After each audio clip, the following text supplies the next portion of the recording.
Hey everyone, it's Sandra Howdigy, your sales executive at WFG, also your assemblywoman for District 41. And as promised, I wanted to share with you one of my favorite bills from the 82nd legislative session, Assembly Bill 213, which I sponsored and am happy to share with you. Bear with me, this is going to be a longer video than normal because I do want to go into some detail about what Assembly Bill 213 did and what its genesis was. Starting in 2022 at the beginning, I think many of us knew that we were facing an inventory problem in housing. And it's not just when it comes to resale of single family residences, but we were facing an inventory problem across the board. This was a shortage of single family residences, a shortage of entry level housing like condos and townhomes, a shortage of apartments, and a shortage of affordable housing units.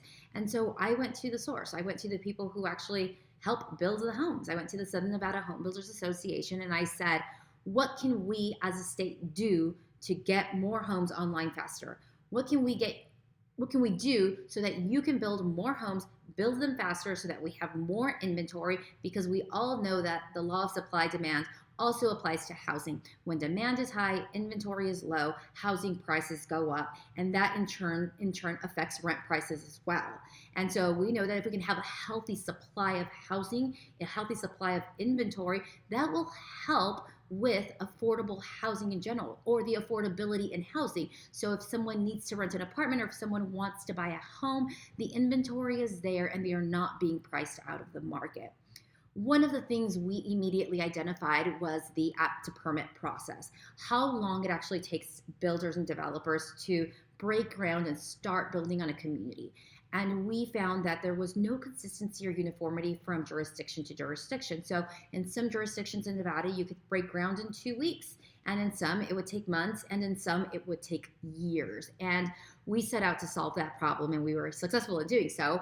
And so one of the things we did was focus on reduced delays. So we said, what can we do to alleviate those unnecessary administrative hurdles that builders face? So we worked with the counties and we worked with the cities, and we came up with a plan that's going to be uniform throughout the state, saying, well, in counties with certain populations, our biggest counties, Washoe County and Clark County, saying that you have to meet certain timeline thresholds. So when someone submits an application, you have a certain number of days to review it, or it's deemed approved by right? Or when you submit a tentative map, or when you submit a parcel map, or when you submit a final map.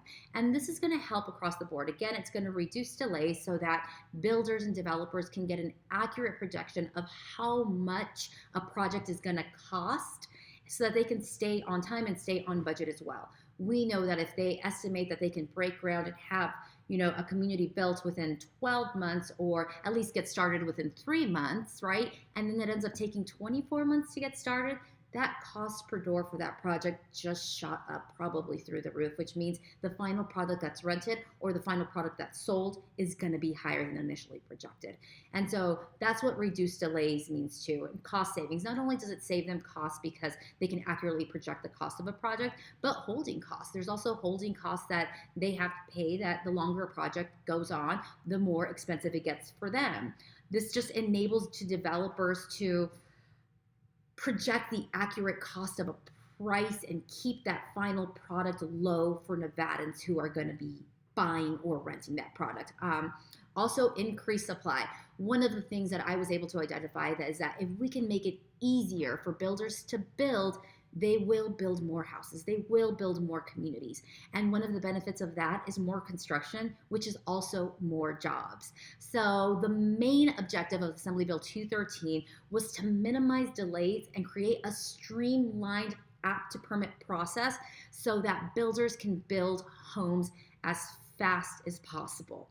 The second thing Assembly Bill 213 did was implement a needs assessment. So we are now requiring every jurisdiction, so we're requiring every city to conduct a needs assessment for their city. We're requiring the counties to conduct a needs assessment for their county on the housing needs of their locality. So we don't know what to build if we don't know what's needed. We've always been able to get a really good idea of what the affordable housing needs of our state are, but we have other housing needs. We can't just think of solving the housing crisis in terms of building more affordable housing developments. That's not going to solve the housing crisis.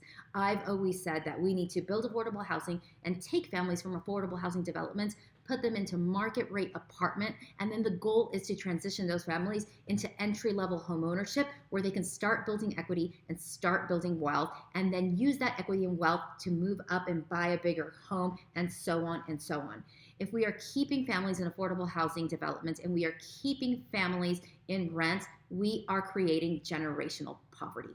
And we know that one of the fastest ways for families to get out of generational poverty and the fastest ways they can create generational wealth is through home ownership, is through housing, is through real estate. So that's why I wanted to make sure that we know exactly what the needs are for every single type of housing in our state.